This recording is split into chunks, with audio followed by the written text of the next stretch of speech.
안녕하세요, 여러분. 일곱 봤다가 살아서 돌아왔습니다.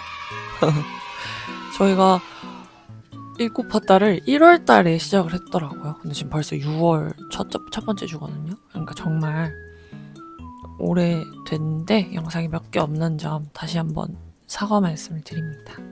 기다려주셔서 감사드리고, 이 영상 시작하기 전에 어떻게 여기까지 흘러왔는지 한번 볼게요.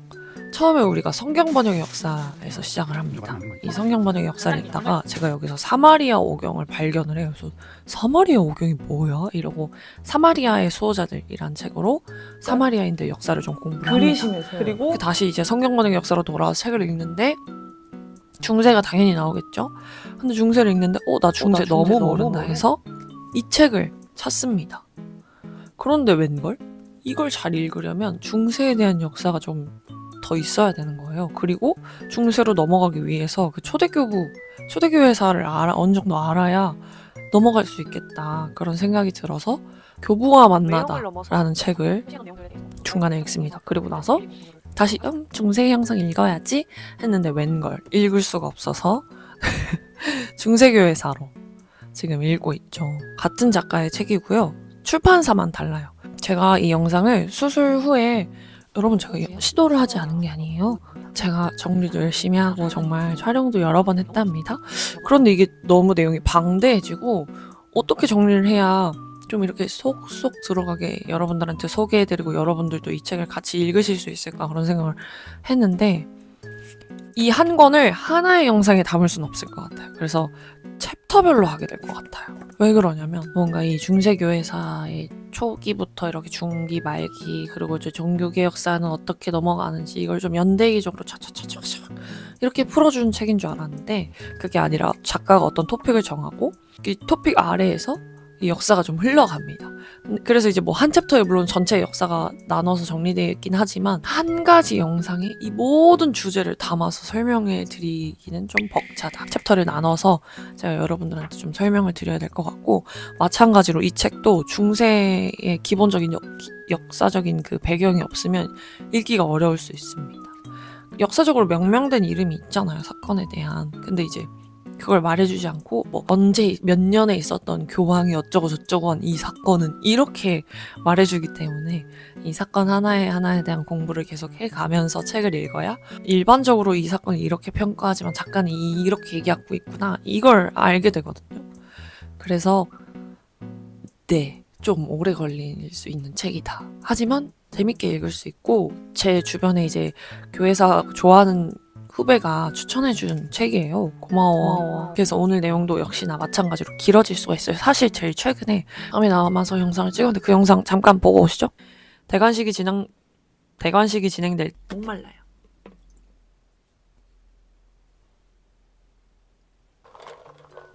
대본을 제가 처음으로 써봤어요. 일곱 봤다를 하면서. 제가 일곱 봤다 할 때 원래 대본을 안 쓰고 책 읽으면서 이렇게 하거든요. 거의 읽는 것처럼 될 것 같아요. 내용이 많다 보니까 잘 빠지지 않게 이렇게 잘 정리를 하려다 보니까 그래서 거의 화면이 눈이 여기에 가 있을 수 있다는 점 미리 양해 말씀을 드리면서 시작해보도록 하겠습니다.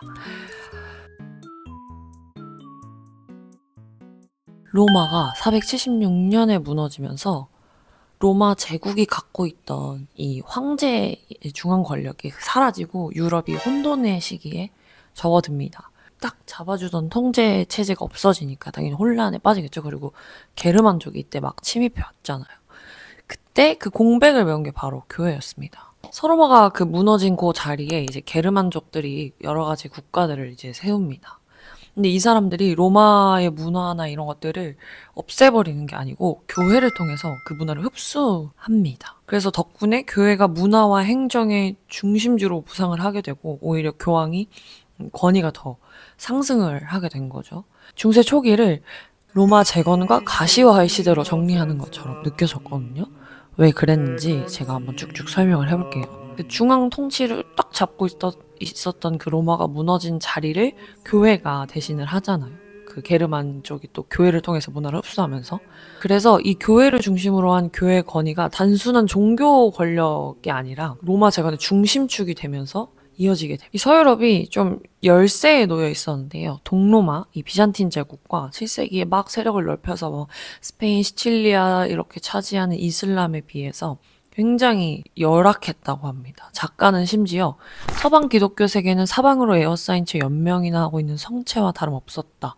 이렇게 얘기할 정도로 서유럽의 내부에는 막 기근 일고 전염병 일고 이런 걸로 고통받고 원시적인 농업 활동에 의존하면서 살았다고 합니다. 그 가운데에서 신앙 형태에도 변화가 생기게 되는데요. 초대교회 시절에는 이제 로마 박해 아래에서 순교하는 게 이 종교적인 이상으로 신앙의 정점으로 여겨졌대요. 근데 기독교가 공인되고 나서 순교할 기회를 잃게 되잖아요. 그 자리를 수도원 운동이 대신하게 됩니다. 특히나 중심이 됐던 베네딕투스의 수도회칙이었던 거죠. 베네딕투스의 수도회칙이 당시 사람들에게 지상의 천국과도 같은 삶의 모델로 여겨졌다고 합니다. 작가는 그 이유를 초자연에 대한 의존으로 설명을 합니다. 이 작가가 어떻게 얘기하냐면 베네딕투스 수도원들은 덧없는 세상에서 안정과 불변의 상징이었다.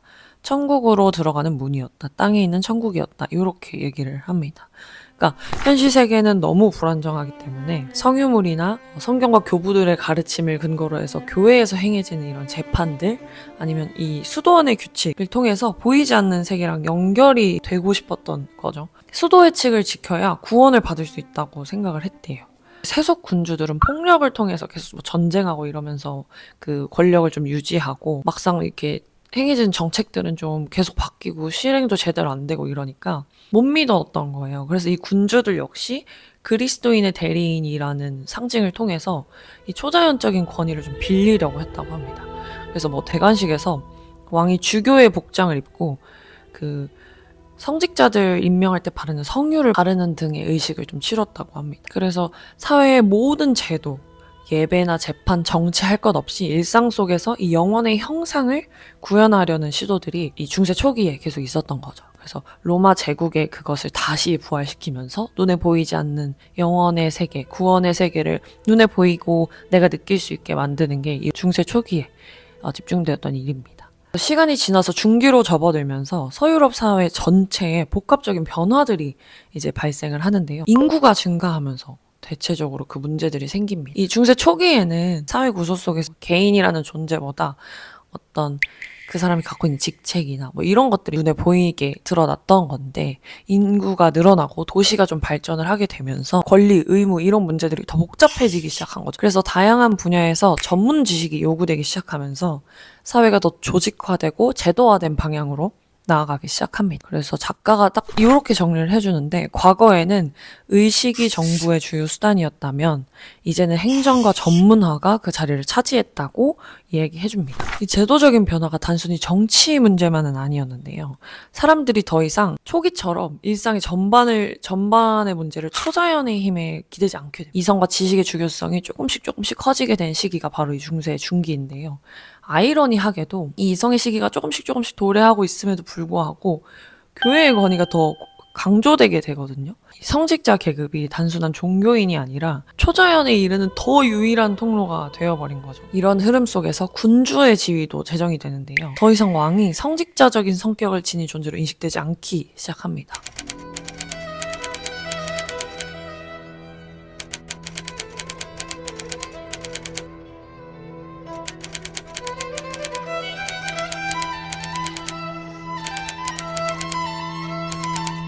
왕이 공식적으로 평신도라고 간주되면서 이 종교적 권위로부터 한 걸음 물러나게 된 거죠. 작가는 이것이 단순한 왕권의 쇠퇴가 아니라 평신도 전체의 상대적 지위 하락을 의미한다고 설명을 했어요. 성과 속, 교회와 세속의 구분이 점점 뚜렷해지면서 교회는 신성의 중심으로 남고 세속의 질서는 그 바깥에 머무는 구조가 마련이 됩니다. 이 서로마가 476년에 멸망하면서 플라톤이나 아리스토텔레스 같은 고대 문헌이 서유럽에 남지 않게 됩니다. 근데 이슬람권에서는 지혜의 집이라고 하는 학문기관을 중심으로 해서 고대 문헌이 아랍어로 번역이 되고 이븐 시나나 마이모니데스 같은 철학자들이 이 이슬람의 신학과 철학을 접목시켜서 계속 발전을 시킵니다. 이후에 11세기에 이제 십자군 전쟁을 하게 되면서 이 중세 서유럽 사람들이 이 이슬람 세계랑 직접적으로 접촉을 하게 되잖아요. 그러면서 이 아랍어로 번역되었던 그 고대 문헌들을 다시 라틴어로 번역을 해서 서유럽 지성사회도 발전이 생깁니다. 이런 학문적인 진보 속에서 평신도는 교육에서 소외가 됩니다. 이 라틴어 자체를 성직자만 읽고 쓸 수 있었고 당시에는 귀족조차도 이 학문에는 좀 거리를 뒀다고 하는데요.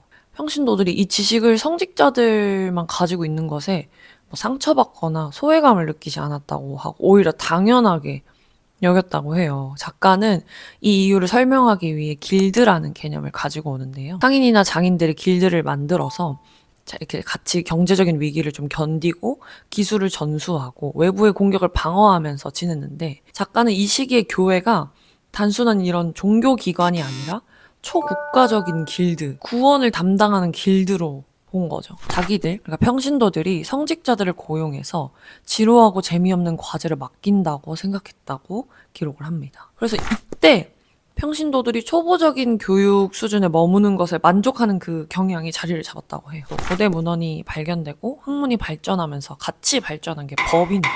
12세기 초까지만 해도 이 아리스토텔레스의 가르침 그리고 그 가르침을 이어받은 토마스 아퀴나스의 신학을 따라서 상업에 되게 이게 부정적으로 반응을 해요. 근데 또 도시는 계속 성장하고 도시가 성장하니까 상업도 같이 막 성장을 하면서 이 교회가 더 이상 이를 외면할 수는 없게 된 거죠. 그래서 점차 상업을 수용하는 해석과 법적 유연성을 교회가 갖게 됩니다. 이 유연성이 전쟁에도 동일하게 적용이 되는데요. 11세기까지 교회는 세속적인 목적의 전쟁에서 벌어지는 살인을 중죄로 여겼습니다. 근데 이 13세기에 접어들면 성전이론이 나오잖아요. 그래서 교황청의 이익을 지키기 위한 전쟁이나 그 교황청을 보호하기 위해서, 방어하기 위해서 벌어진 전쟁을 허용한다는 관점이 등장합니다. 보통 중기에 해당하는 요 시기, 작가는 성장의 시기로 정리를 하는데요.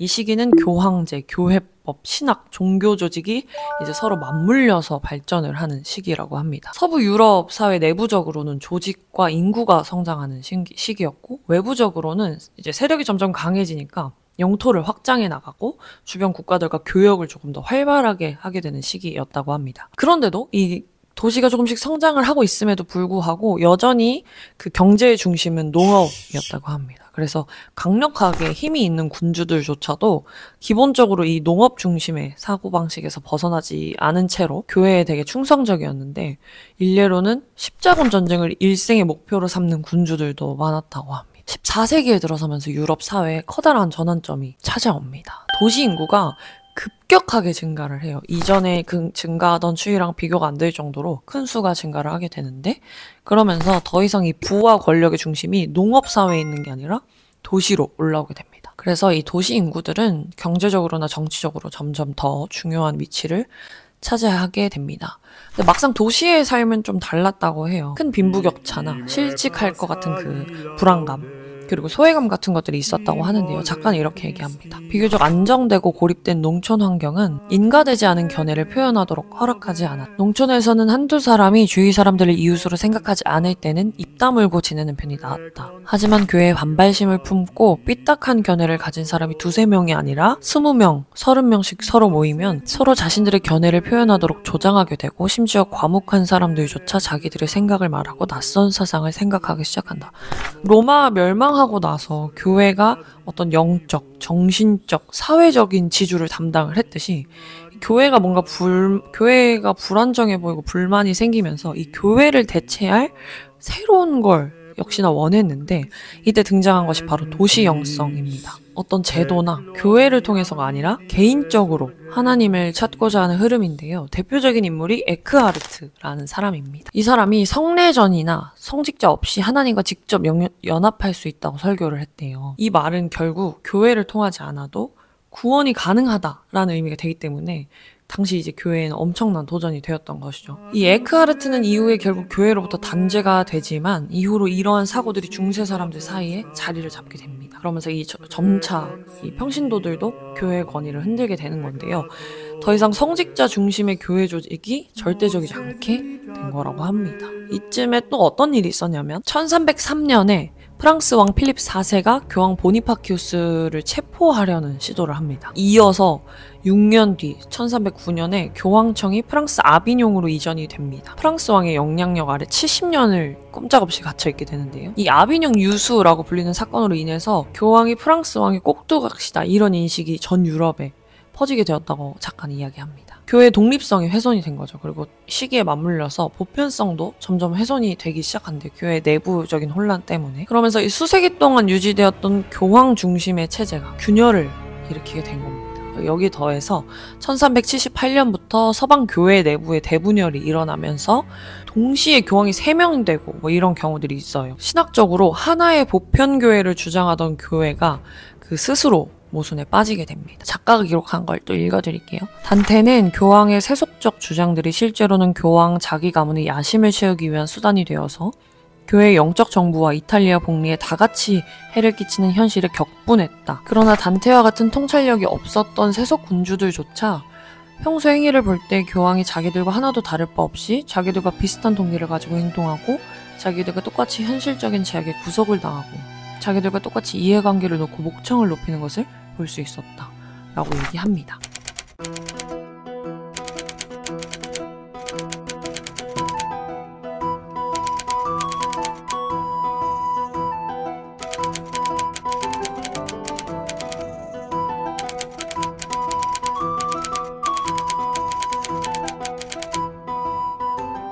그래서 막 이런 상황에서 교회는 뭔가 자기들이 말한 걸 제대로 하지 않고 세속 군주랑 막 비슷해 보이고 막 이런 상황에서 이걸 지켜보고 있는 사람들 사이에 보편적 권위라는 게 진짜 있는 거야?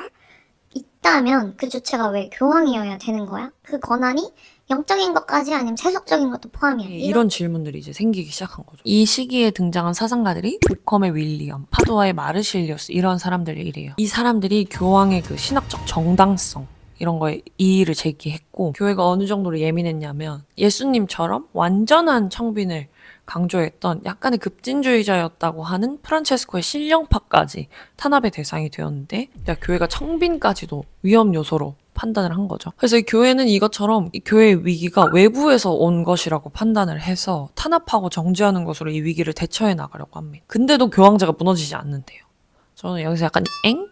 왜지? 싶었거든요. 왜냐면 교황이 옛날 같지 않게 이미 무너져 있었고 뭐 세속 군주들 다 세졌고 점점 사람들이 교회에 의문을 갖는데 어떻게 교황제가 안 무너졌을까 했는데 세속 군주들이 여전히 교회와 그 교황제를 지지했다고 합니다. 이 사람들이 교회를 뭔가 신학적으로 이념적으로 바라본 게 아니라 정치적인 이해의 틀에서 접근했다고 작가는 이야기하는데요. 그래서 교회를 직접 공격한다기보다는 때로는 협박하고 또 어쩔 땐 타협을 하는 그 절충안 속에서 이 자신들의 권력을 계속 조율해 나갈 수 있다는 걸 그들이 깨달았다고 합니다.